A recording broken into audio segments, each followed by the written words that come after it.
Bonjour à tous et bienvenue dans ce 6h30 sur RTI 1. Le gouvernement envisage de durcir les mesures dans la lutte contre la Covid-19. Des mesures contraignantes seront mises en place en fonction de l'évolution future de l'épidémie dans notre pays. C'est le communiqué final du Conseil national de sécurité qui le rapporte. On fait le point avec Walter Amadou Ouattara. La situation de la pandémie à coronavirus est préoccupante.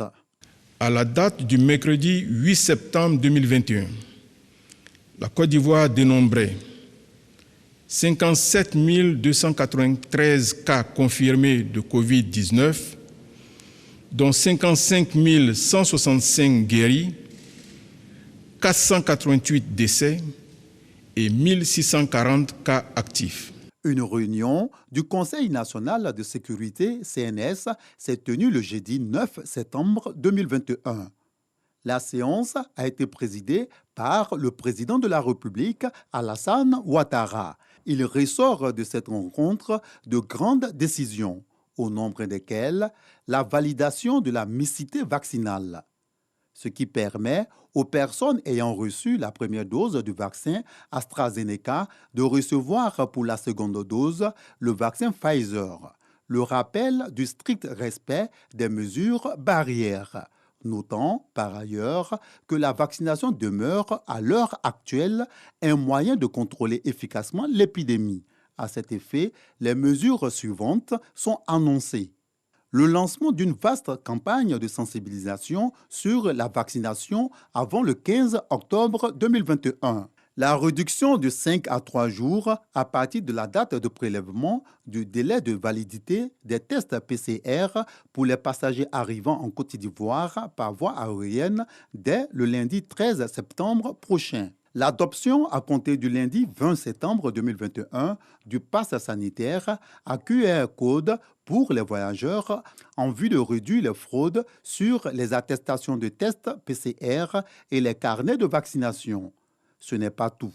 En fonction de l'évolution future de l'épidémie dans notre pays, des mesures plus contraignantes seront prises, notamment l'interdiction de l'accès aux restaurants, maquis, bars, cinémas, stades, établissements hôteliers, bâtiments administratifs publics et privés, universités et grandes écoles aux personnes non vaccinées ou aux personnes ne disposant pas d'attestation de test antigénique ou PCR négatif datant de moins de 72 heures. Le président de la République a exhorté à nouveau les populations vivant en Côte d'Ivoire à se faire vacciner, à porter les masques dans les espaces et lieux publics ainsi que dans les transports en commun, à se laver régulièrement les mains et à respecter la distanciation physique. Enfin, le gouvernement va prendre toutes les dispositions nécessaires le plus tôt possible pour la production locale de vaccins anti-Covid-19. Et puisqu'on parle de la Covid-19, je vous donne à présent lecture de ce communiqué de presse. En raison de la situation sanitaire actuelle dans le monde et en Côte d'Ivoire, nous vous informons que le gala de la Fondation Children of Africa est reporté au vendredi 11 mars 2022. Cette décision a été motivée pour préserver la santé de tous. Nous espérons que cette nouvelle date vous conviendra. Les équipes de la Fondation restent mobilisées pour mener à bien les nombreuses actions en faveur des enfants d'Afrique. Toutes les réservations et contributions effectuées restent valables pour le prochain gala. Merci de votre compréhension et votre indéfectible soutien. Signé Madame Dominique Ouattara, première dame de Côte d'Ivoire et présidente de la Fondation Children of Africa.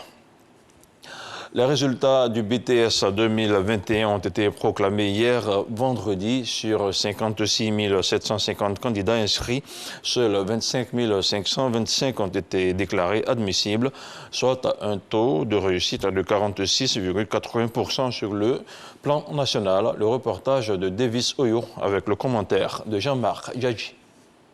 Démarrés le 9 août dernier, les résultats des examens du brevet de technicien supérieur BTS sont désormais connus. Répartis dans 125 centres sur l'ensemble du territoire national, ce sont 54 535 candidats sur 56 750 qui ont pris part aux épreuves écrites et pratiques pour cette session 2021.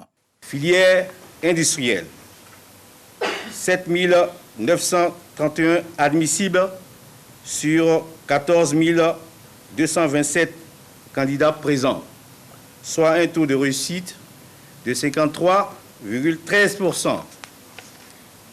Filière tertiaire, 17 794 admissibles sur 39 608 candidats présents, soit un taux de réussite de 44,42%.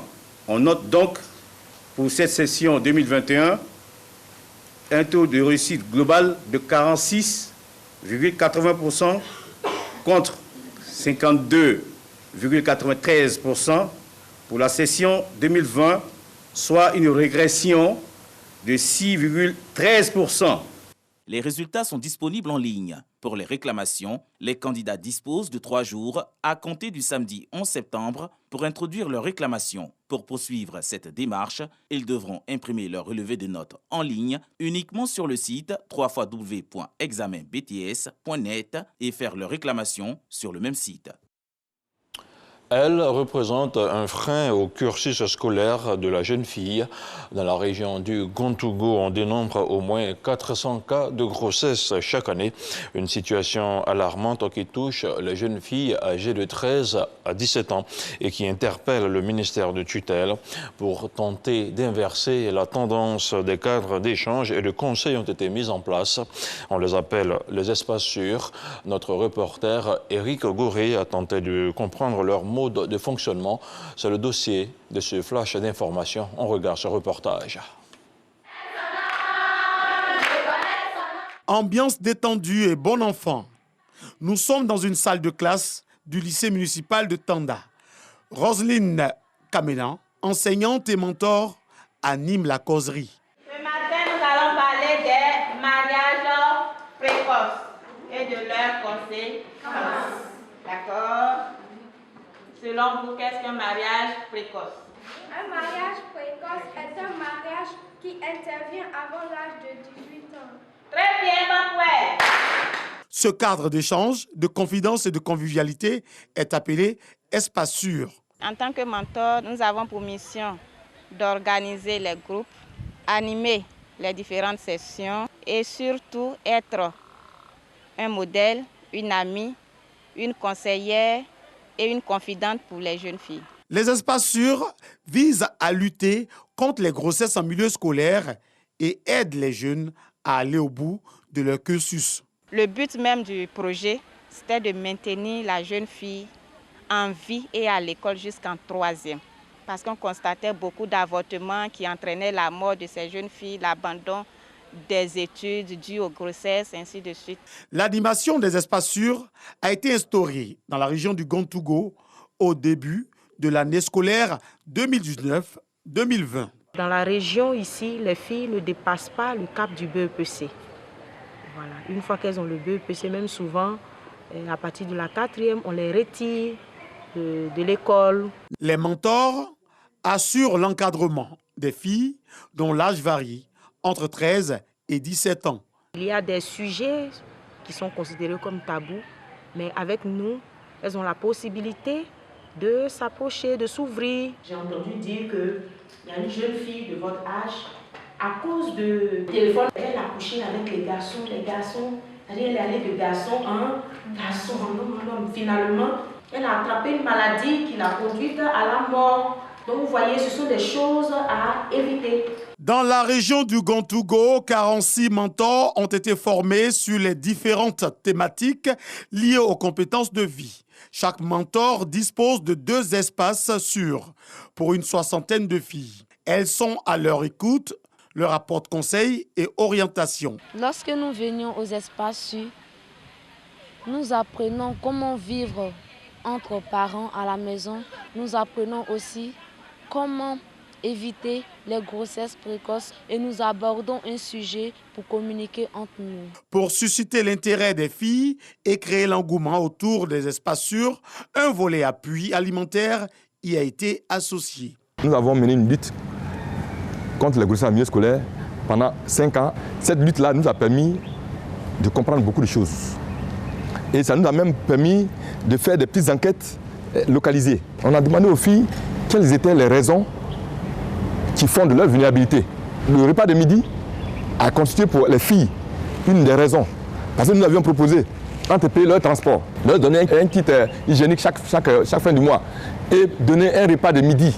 En tout cas, quand on a dépouillé le petit questionnaire, celles qui avaient choisi le repas de midi étaient en pointe. L'une des raisons de grossesse en milieu scolaire, c'est le fait pour ces gamines d'être livrées à elles-mêmes. On est 4. On paie la maison à 5 000. La maison est très petite. On est coincé. Il n'y a pas assez de place. On est obligé de sortir, étudier au dehors. Il y a une de mes élèves qui se scolarise elle-même. Comment une fille qui est mineure peut se scolariser? Donc ça veut dire qu'elle est obligée soit de se prostituer, de se donner à des hommes.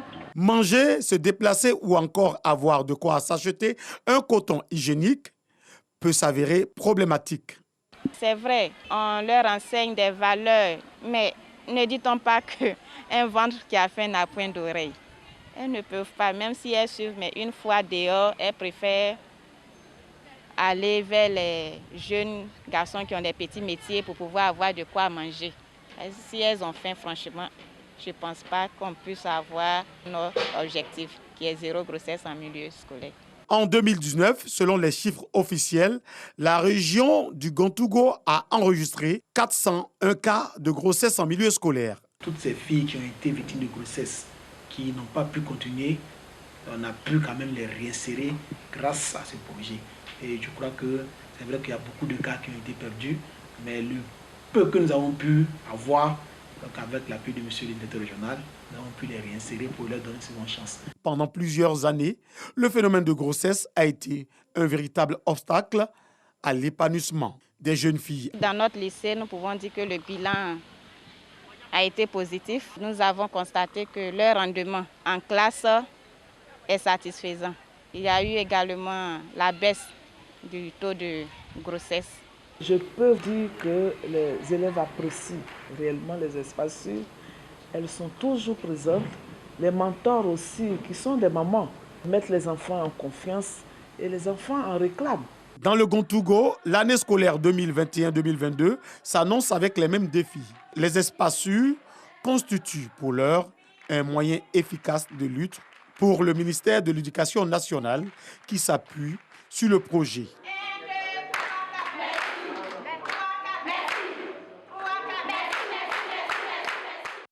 Et voilà, c'était pour vous le dossier d'Éric Goré sur les espaces sûrs dans la région du Gontougo. Le racket sur les routes était au cœur d'une rencontre tripartite entre le ministère de la Promotion de la Bonne Gouvernance, le commissaire du gouvernement et les acteurs du transport dans le Vivrier. Des mesures de répression ont été annoncées et elles prendront effet dans quelques jours. Le reportage de Laure Goretti.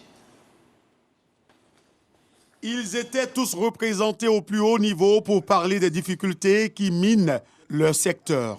Transporteurs et acteurs du Vivrier se sont exprimés devant le commissaire du gouvernement et le ministre de la Bonne Gouvernance. C'est une souffrance que nous vivons au quotidien. Nous, en tant que conducteurs, nous sommes obligés, bien obligés, de payer de l'argent à chaque barrage. À chaque coup de sifflet, nous devons donner de l'argent. Et nous ne savons pas pourquoi nous devons donner de l'argent. Nos véhicules sont en règle, on doit payer de l'argent. Les véhicules ne sont pas en règle, on doit payer de l'argent. Donc on ne sait plus. C'est des personnes qui achètent leurs produits du bon champ et qui viennent avec sur Abidjan la marchandise. Et s'il y a des faux frais qui sont affectés à ces différentes transactions du bon champ jusqu'à la ville. Donc voyez-vous, forcément, la dernière personne qui ira au marché faire ses provisions va vraiment sentir le coup dur. Zorobi Balo a annoncé une intensification des mesures de répression dans la lutte contre le racket qui touche ce secteur. Selon le ministre, ces mesures vont rentrer en vigueur dans quelques jours. L'augmentation du coût de la vie est liée au phénomène de la corruption et du racket. C'est ce que nous avons noté. Les transporteurs de vivriers doivent payer à différents barrages, à chacune des étapes, un certain nombre de sommes d'argent qui va de quelques centaines de mille à plusieurs millions de francs CFA suivant la nature et la quantité de la marchandise. Nous avons décidé, ensemble avec le commissaire du gouvernement, d'intensifier la répression de la corruption dans le domaine du transport, avec un regard particulier sur le secteur du vivrier pour pouvoir soulager nos populations. Le commissaire du gouvernement, de son côté, a invité ces acteurs du transport et du vivrier à porter plainte devant les juridictions compétentes lorsqu'ils en sont victimes. Cette rencontre des acteurs du vivrier, des transporteurs et le ministre de la Bonne Gouvernance s'inscrit dans la lutte contre la corruption, une des priorités du gouvernement ivoirien qui va toucher tous les secteurs d'activité. Un grand serviteur de l'État s'en est allé. L'ancien Premier ministre ivoirien Charles Konan Banny est décédé hier vendredi à Paris. Atteint du coronavirus à Abidjan, il avait été transféré la semaine dernière dans la capitale française. Il avait 78 ans. Moussa Konaté. La triste nouvelle est tombée ce vendredi 10 septembre. Charles Konan Banny est décédé en France où il avait été évacué pour des soins. Charles Konan Banny fut Premier ministre de Côte d'Ivoire de 2005 à 2007. Avant cette nomination à la tête du gouvernement ivoirien, il a occupé le poste de gouverneur de la BCEAO de 1990 à 2005. Après la crise post-électorale de 2010, il s'est vu confier le poste de président de la Commission Dialogue, Vérité et Réconciliation, CDVR, de 2011 à 2014. Cadre du PDCI, Charles Konan Banny a été candidat à l'élection présidentielle de 2015.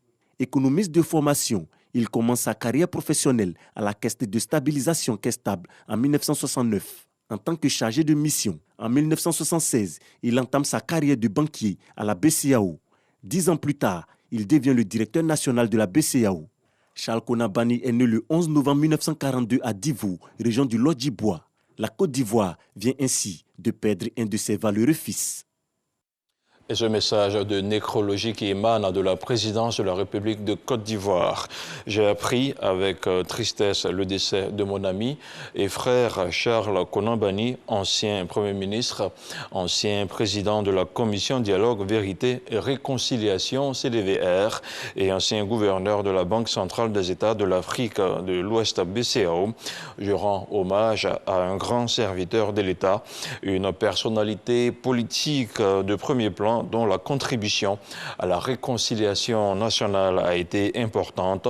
Je présente mes condoléances les plus attristées à son épouse, à ses enfants, à sa famille, ainsi qu'à tous ses proches. Que son âme repose en paix. Signé Alassane Ouattara, président de la République de Côte d'Ivoire.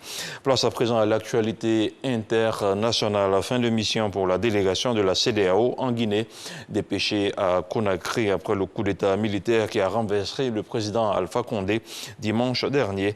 Elle a pu rencontrer le colonel Mamadi Doumbouya à la tête du CNRD. Comme elle le demandait, la délégation a pu voir également le président Alpha Condé et des discussions ont été engagées sur une éventuelle libération de l'ancien chef de l'État. Comme la CEDEAO, mercredi dernier, l'Union africaine a suspendu la Guinée de ses instances, a annoncé le Conseil de paix et de sécurité de l'organisation africaine. Et puis hors du continent africain, nous sommes aujourd'hui le 11 septembre 2021, une date inscrite en lettres de feu et de sang dans l'histoire du monde, mais surtout des États-Unis. Le crash de 2 avions laissait les tours jumelles en flammes et leurs victimes prisonnières de la catastrophe du World Trade Center. On se rappelle encore que près de 3000 personnes avaient trouvé la mort dans ces attentats en plein Manhattan. Et c'est ici que l'on s'arrête pour ce 6h30. Merci de votre fidélité à notre chaîne. Je vous retrouve demain à la même heure, toujours sur RTI1.